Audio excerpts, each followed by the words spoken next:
Guess it's still morning. Good morning, everyone.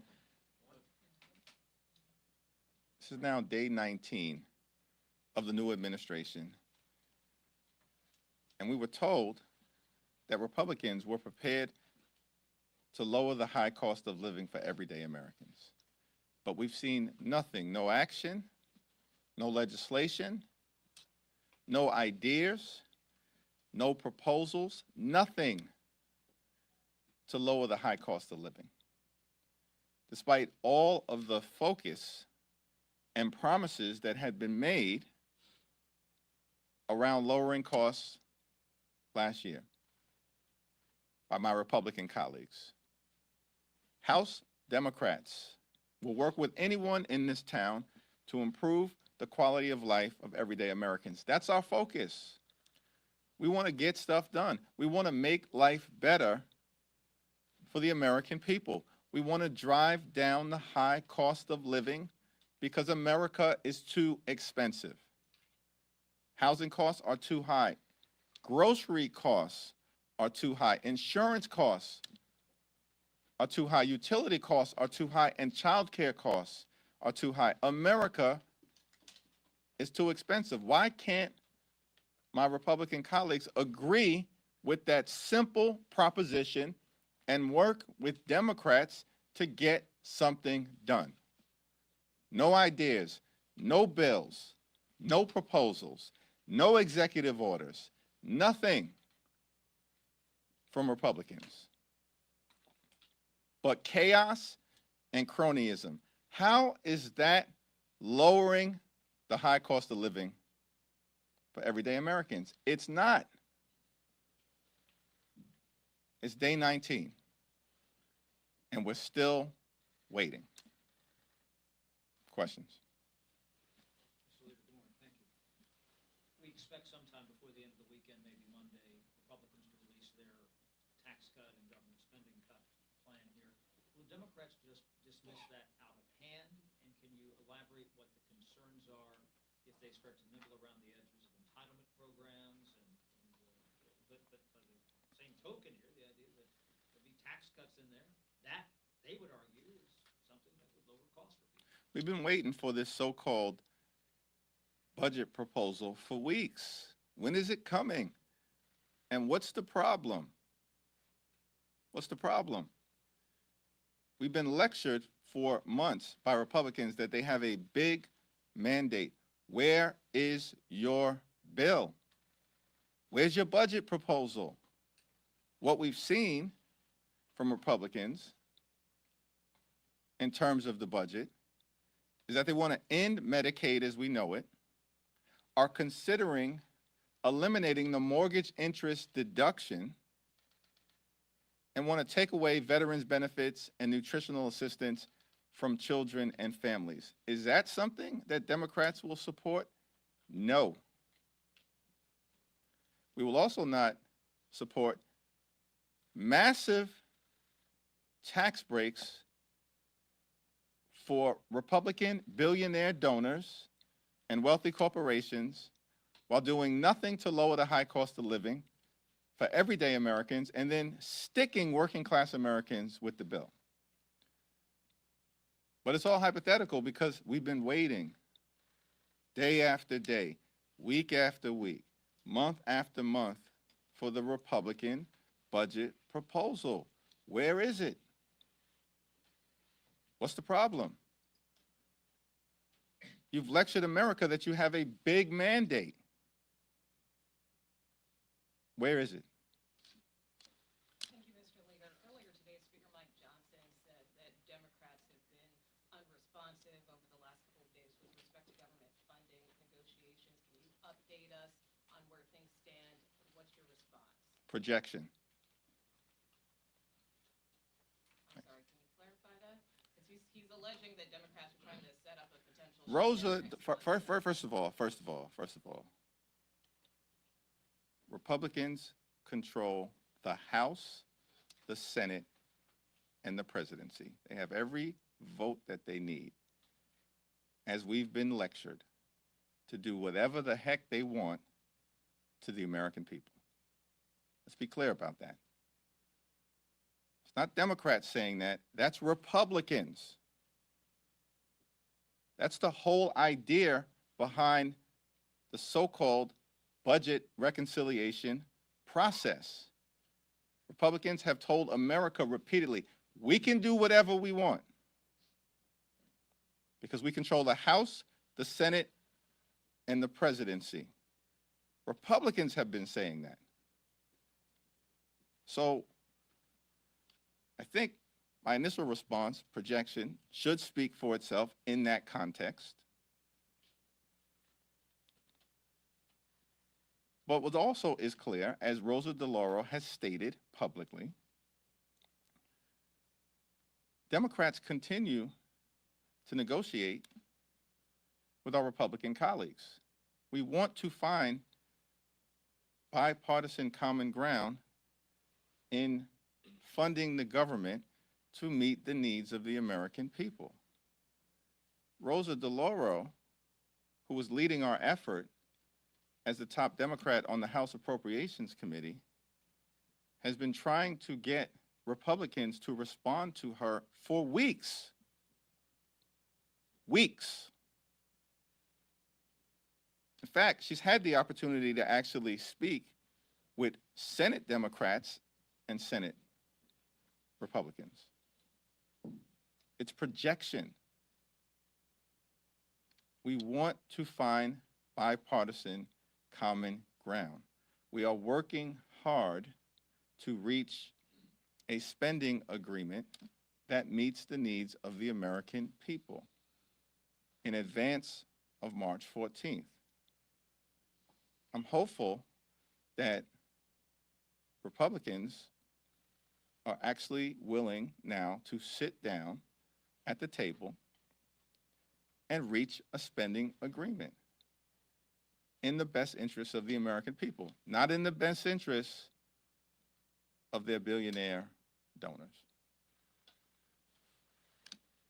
When it comes to the next key leverage point you all have would be one of the things the government shutdown avoids. To what extent are Democrats willing to withhold votes? Your argument about the mandate withstanding, but withhold votes to avoid a government shutdown, and what do you need in exchange? In particular, when it comes to, do you see this as an opportunity to try to stop Musk or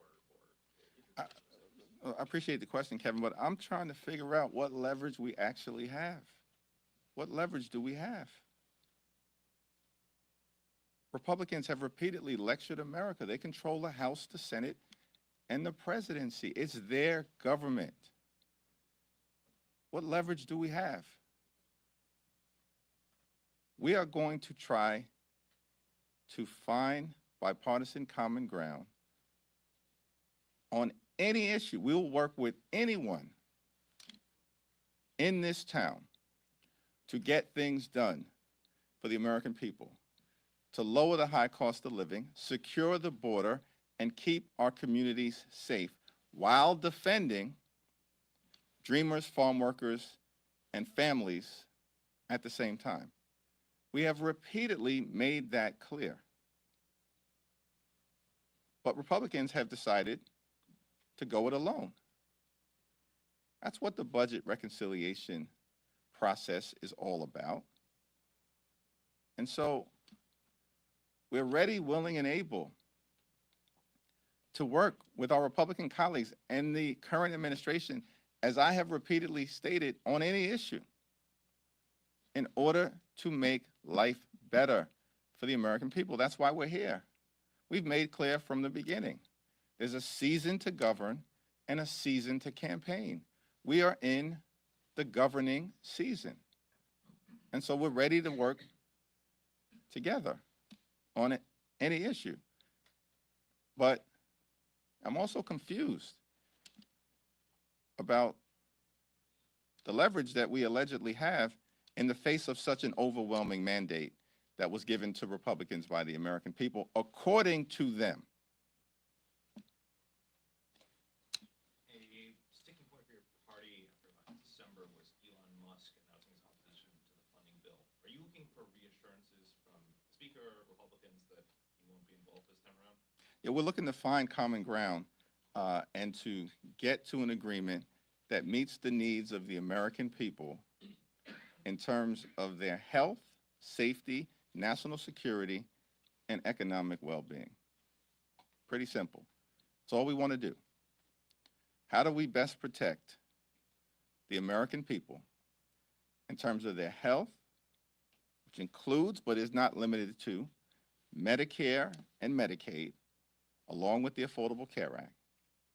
How do we get to an agreement that protects the American people in terms of their health, their safety, their national security, and their economic well-being? Let's say Republicans do come up with this proposal, this tax proposal that you've been looking for. Going back to 2017, are there any lessons that you've learned as you all seize on attacking that 2017 tax bill that you can apply to the conversations that you'll be having in your districts with constituents, with the American people, about the issues that you have with some of these proposals that may be included in this next tax bill? Yeah, we were very disappointed in 2017 because, once again, the Republicans decided to go it alone.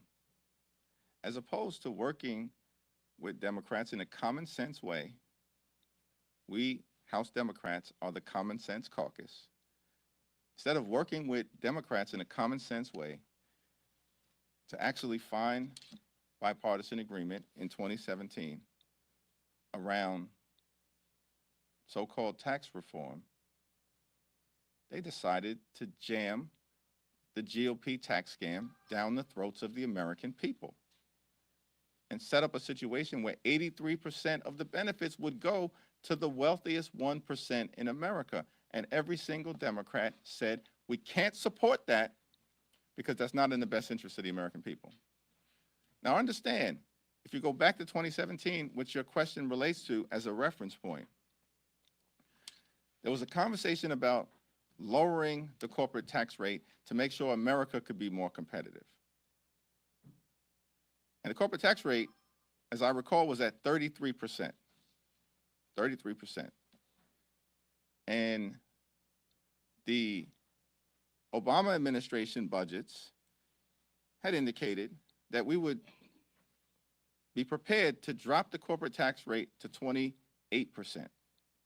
That was the Democratic position. The far-right Republicans were saying we want to drop it to 20 or 21%.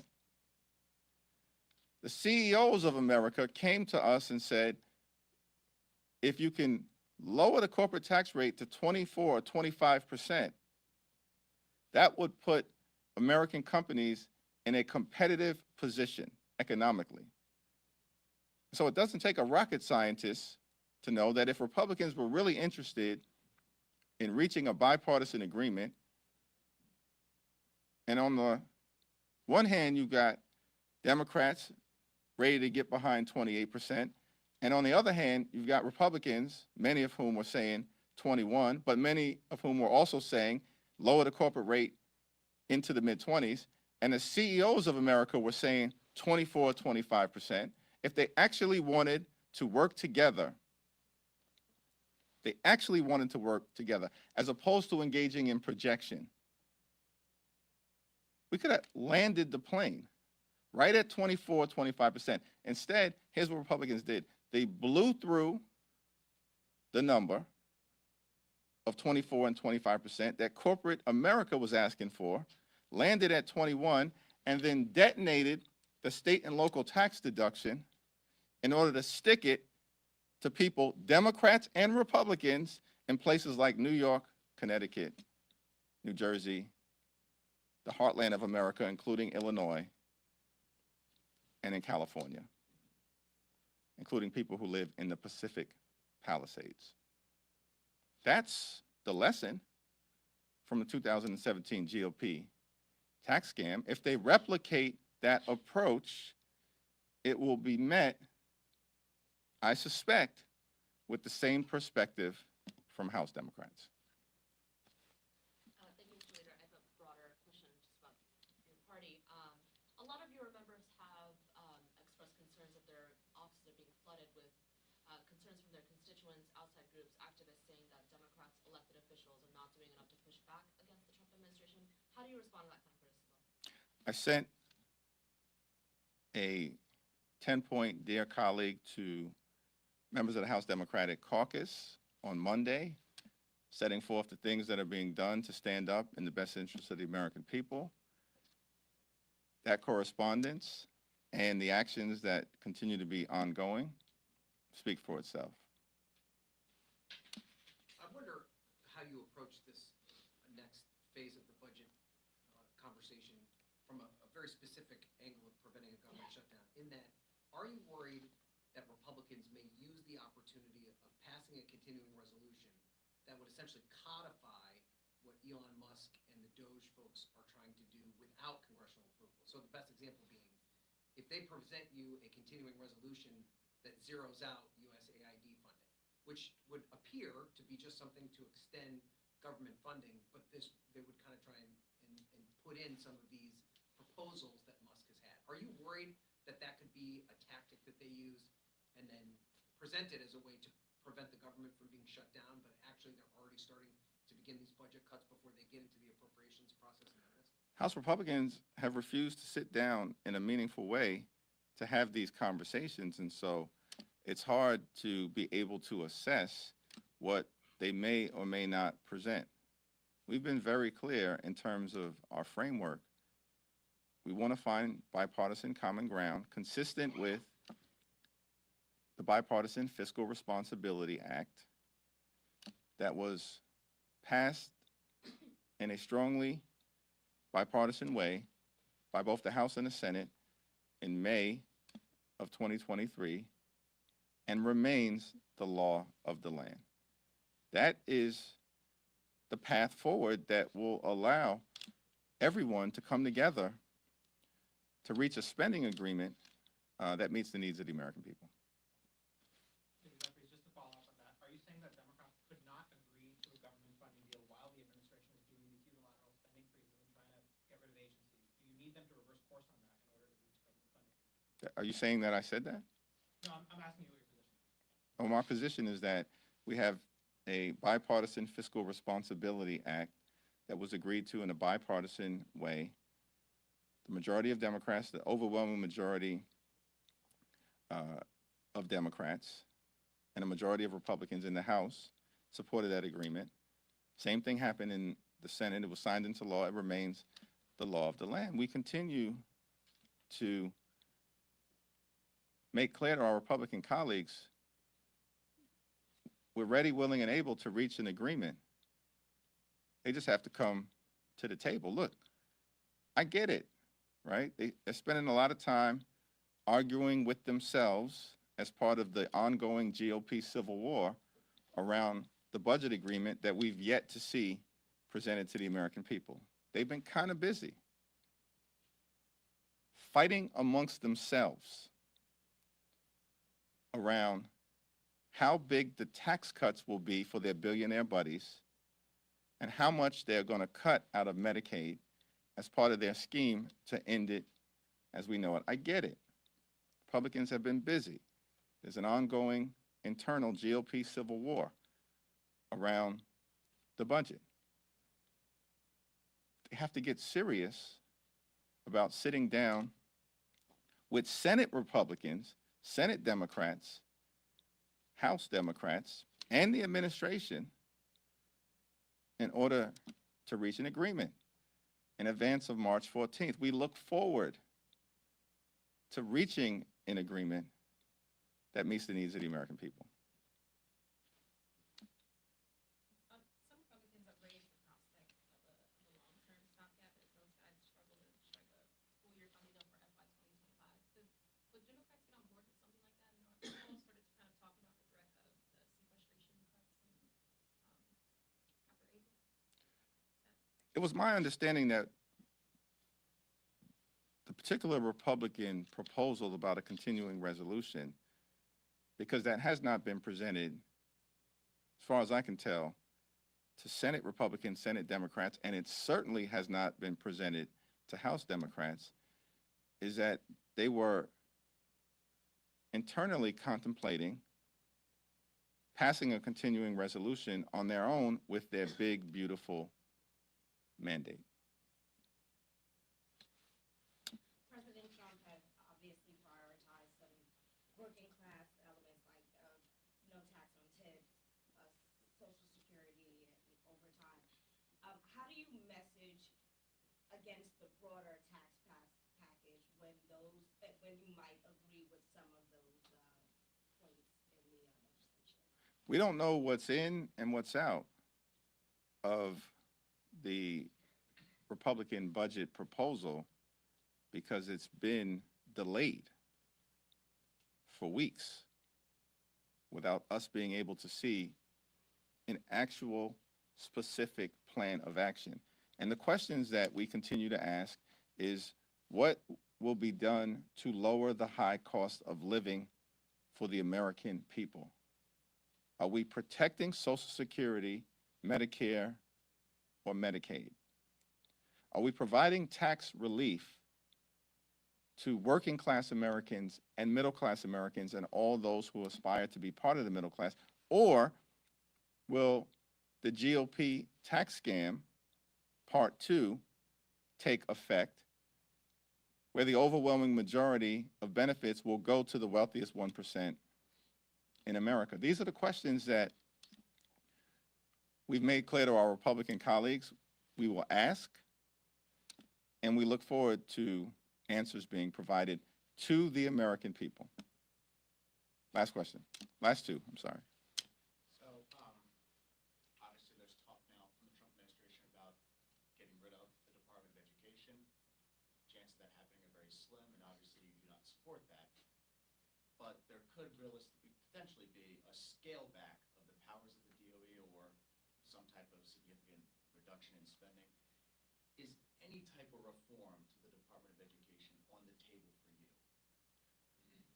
Generally, House Democrats will continue to express our desire to work with anyone in this town to root out waste, fraud, and abuse in any federal department or any aspect of the state, local, or federal government that we may encounter.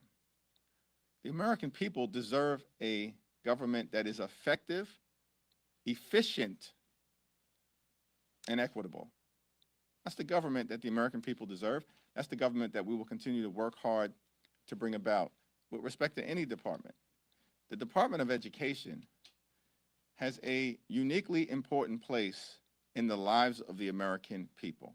There is nothing more precious than our children and making sure that they have a high quality public school education, that we lower class sizes, that we protect sports, art, music, and certainly academic enrichment programs.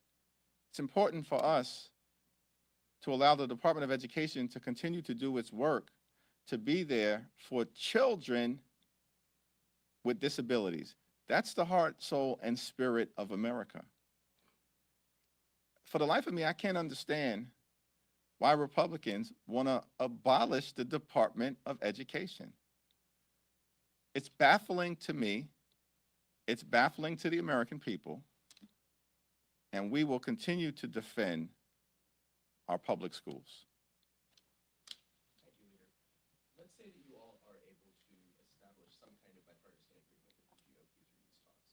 Is it a non-negotiable in some way for you all that, would you vote for a bill that did not have some assurances that Elon Musk would not be able, through DOGE or another process, just by fiat, change the entire budget thereafter? Here's what we've done relative to the unlawful effort to access highly personal and confidential information of the American people. We have introduced the Taxpayer Data Protection Act, which will make sure that the names, addresses, bank account information, birth dates, and Social Security numbers of the American people are protected, not handed over to an unelected and unaccountable billionaire or his minions. We need 3 Republicans in the House of Representatives to join us in supporting the Taxpayer Data Protection Act, and we can deal with the issue of the startling invasion of privacy